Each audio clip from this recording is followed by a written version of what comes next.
Je me tourne vers le représentant du candidat Issa Chiroma Bakari sur ce plateau. Alors, à écouter les uns et les autres, le candidat qui est le vôtre jouit d'une certaine expérience des dossiers de la République. Il a été notamment ministre à plusieurs reprises dans de nombreux gouvernements. Est-ce que c'est cette expérience-là qu'il envisage mettre au service de la République si, bien évidemment, les Camerounais lui font confiance le 12 octobre? Est-ce que c'est cette expérience-là qui parfois a été ponctuée, il faut le reconnaître aussi, d'événements quelque peu pas très bien pour la vie politique du pays?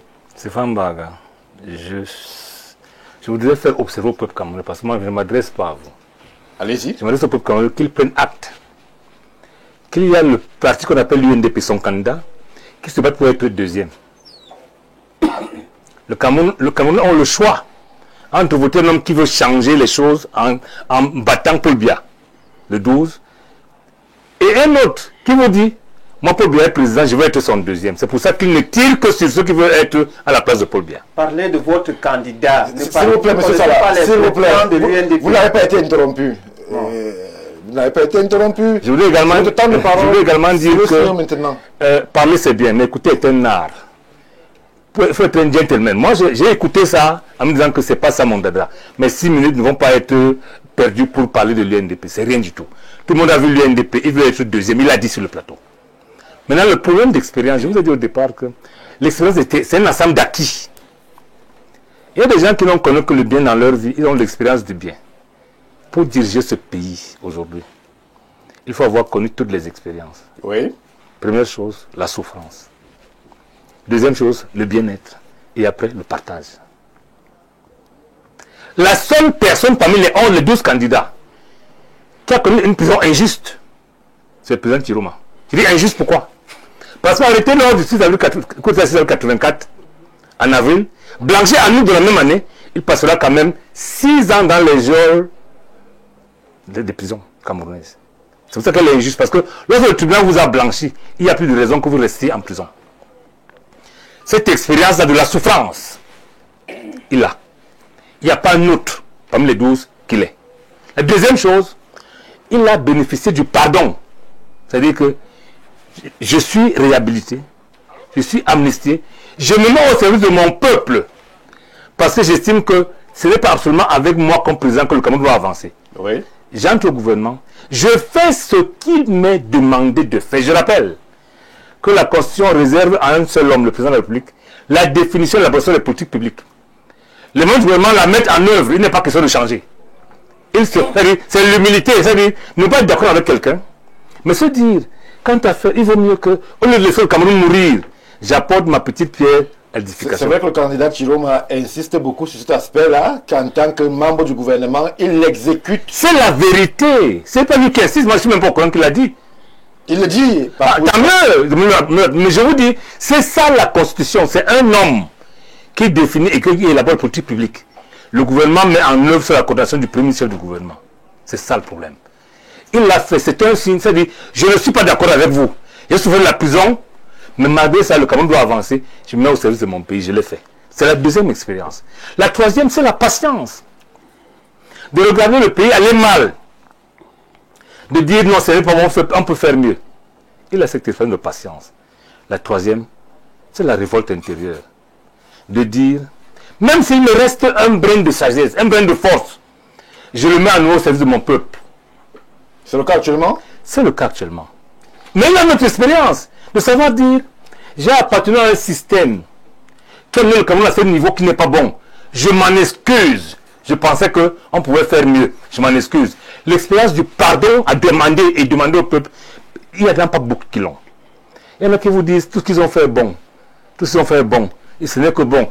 Voilà, je vous ai un nombre d'expériences, d'acquis en termes d'expérience, dont le candidat Chiroma bénéficie et pour lequel, je pense, à mon avis, que lorsque vous avez un homme qui ne peut pas vous dire combien coûte un litre de pétrole, qui peut vous dire comment on entre dans une certaine prison, parce qu'il n'y a allé ni par passer la tête économique pour rendre visite à quelqu'un. Lorsque vous avez des hommes qui n'ont connu que du bien toute leur vie, ils ne savent pas comment le peuple souffre. Je suis désolé, les gens vous disent ici, il y a un ministre qui a dit qu'on peut vivre 60 000. Il ne sait même pas ce que veut dire 60 000. Les gens l'ont dit. Donc l'expérience de la souffrance permet qu'on s'élève à un moment donné. Et c'est ça, c'est dont le président Tshiloma veut mettre à son du peuple camerounais. La deuxième chose dont je voudrais parler, c'est que les gens doivent s'occuper d'autre chose. C'est une barga. Lorsque nous sommes là et que le conseil est clair, le conseil est fait à la fois par Kaveh Guédibé, par le président de la République Paul Biya, qui vous dit que le Cameroun va très mal. Et qui ont fixé les conditions, j'ai entendu parler des projets structurants ici. Il ne faut pas seulement inaugurer, il faut pas seulement poser les premières pierres, il faut inaugurer et avoir un rendu. Oui. Donnez-moi un seul projet qui a abouti, qui produit quelque chose de sérieux, un seul. Je rappelle que dans le DSE, on avait dit des choses, mais quittons. Aujourd'hui, dans le SND 30, on vous dit, pour que Cameroun soit émergent en 2035, il faut qu'on arrive entre le croissance au moins 8,5%. Nous sommes en 2025. Quelle que soit la mathématique que vous faites économique, il n'est pas possible, en l'état actuel, de l'endettement, j'ai entendu qu'on a épargné, parce qu'on a épargné, on peut faire respirer. Nous avons 13 000 milliards de dettes extérieures.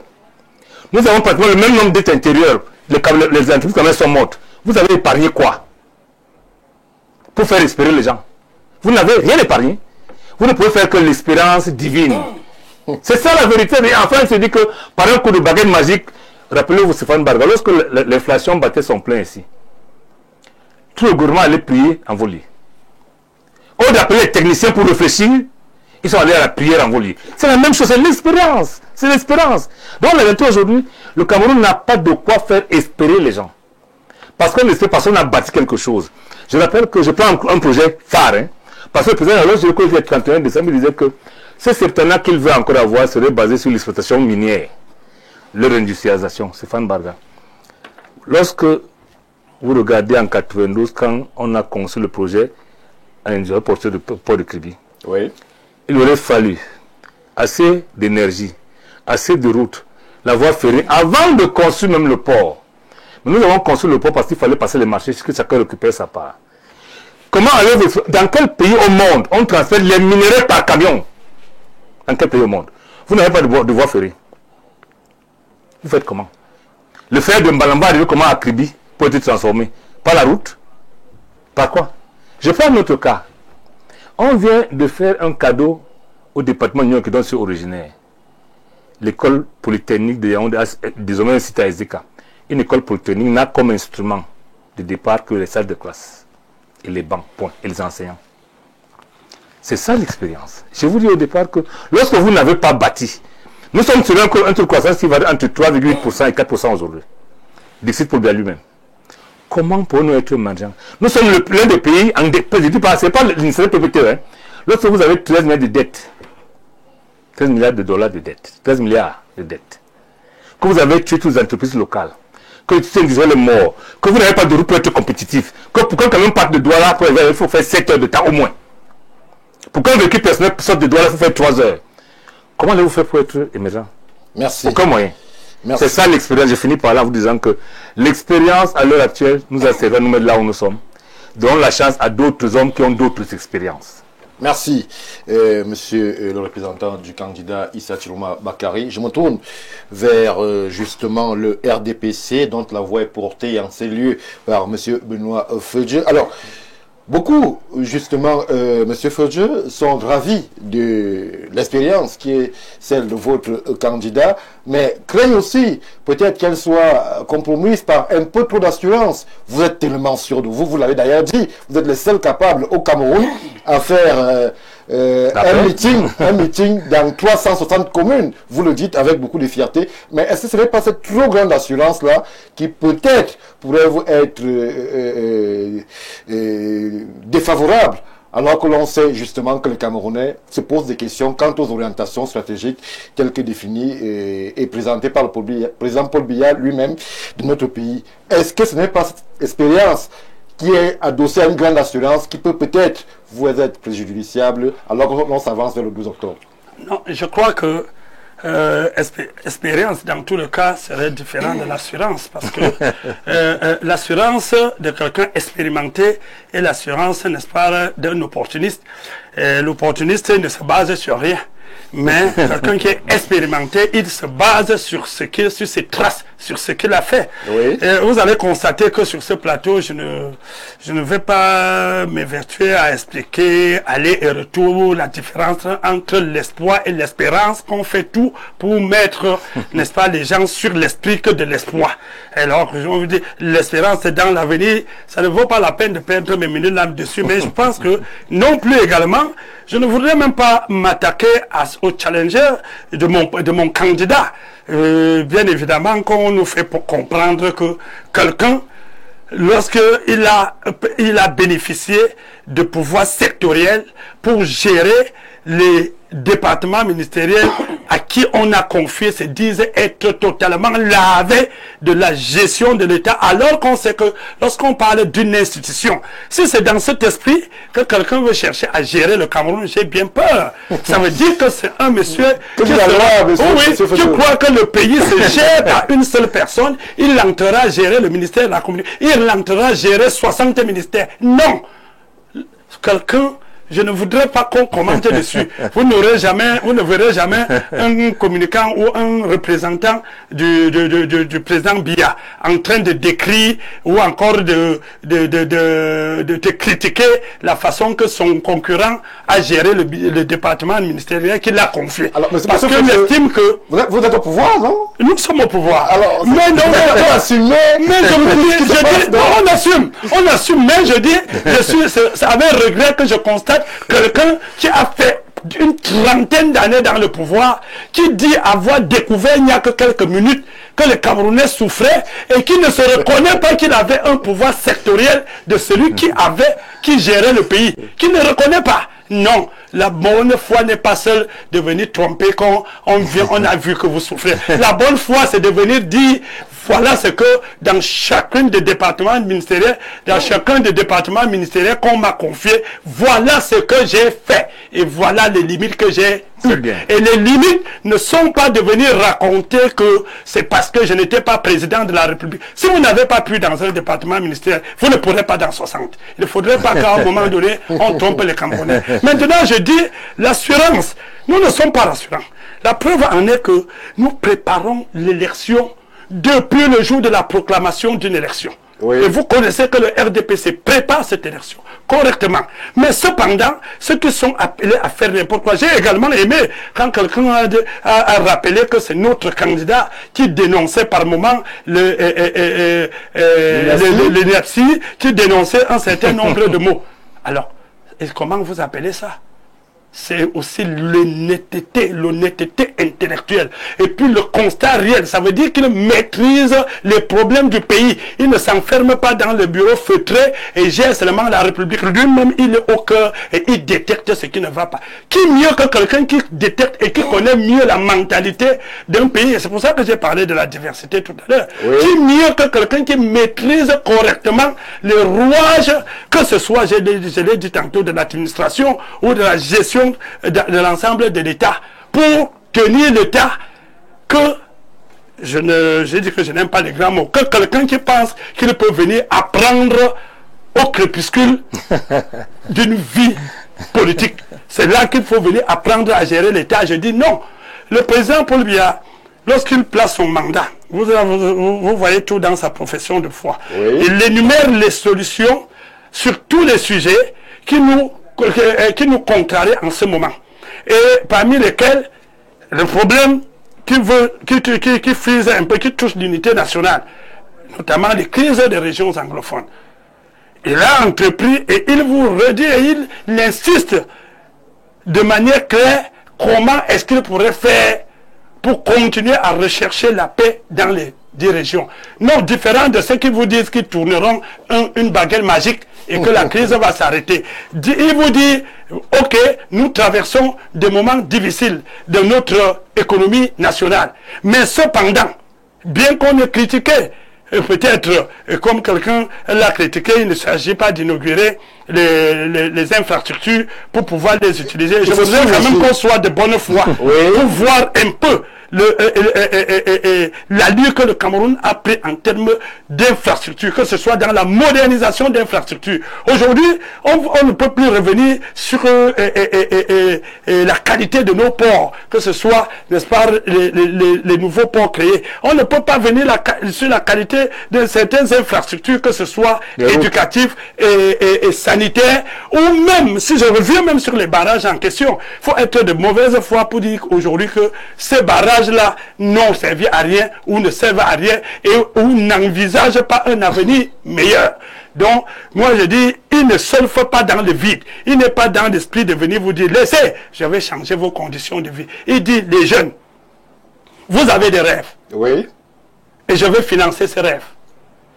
Vous avez des rêves, vous voulez avoir un emploi. Oui. Pendant longtemps, nous nous sommes préparés et nous sommes en train de créer des emplois. Et dans la meilleure préparation, nous avons donné les possibilités à chaque jeune de se former. Nous multiplions, nous rendons, nous avons créé des écoles de formation que la scolarité était 500 000, qu'on a ramené à 50 000 francs, les écoles de formation. Nous avons, je ne voudrais pas rentrer dans la professionnalisation des enseignements, pour dire, nous l'avons fait pour vous permettre d'obtenir un emploi. Les femmes, nous vous créons des conditions ainsi. On va sur des choses pratiques, mais on n'est pas dans, comme on dit, dans l'imaginaire. On va dans ce qu'on va réaliser parce qu'on a déjà essayé et connaître toutes les difficultés. Merci, merci Monsieur Benoît Fedje. On va dire à nos millions de téléspectateurs qui réagissent sur nos différentes plateformes que justement leur contribution n'est pas ignorée. Nous saluons particulièrement Monsieur Symphorien Bidjima qui nous a fait un long message qui mettait en avant justement ce rapport entre l'expérience et la vie d'une femme dans un foyer. Bonsoir à vous Symphorien Bidjima. On va saluer notre téléspectateur Kouedji Hüttner du côté de la Côte d'Ivoire qui fait un comparatif lui aussi entre justement cette vision du Cameroun et le pays dans lequel il réside, la diaspora camerounaise, celle de Côte d'Ivoire qui s'exprime aussi. Alors je vais me tourner vers vous, Monsieur le représentant de l'UNDP sur le plateau, qui dit expérience, parle aussi des bilans. Justement, beaucoup de Camerounais, lorsque vous allez à leur rencontre, pointent du doigt, questionnent les bilans de ces acteurs ténor de la classe politique camerounaise. Est-ce que justement le candidat qui est le vôtre, le président Belobouba, le ministre d'État Belobouba Maïgari, est-ce qu'il assume d'ailleurs le bilan qui est le sien à la tête des départements ministériels dont il a eu la charge, et que propose-t-il pour changer véritablement le module une fois que lui, il se positionne comme candidat et victorieux le 12 octobre prochain? Très bien. Merci une fois de plus. Je voudrais déjà rappeler à l'ensemble des électeurs et électrices du Cameroun que l'UNDP a ses communicants. Et les communicants de l'UNDP communiquent pour l'UNDP et pour son candidat. L'UNDP est à cette élection pour la gagner et pour être premier. Quand on gagne une élection, on n'est pas, je ne sais pas quoi, on est premier. On est premier. Et c'est ce que je voulais rappeler à tous les Camerounais. Quitte à ceux qui font de la désinformation et qui peuvent raconter du n'importe quoi, ça ne concerne pas l'UNDP.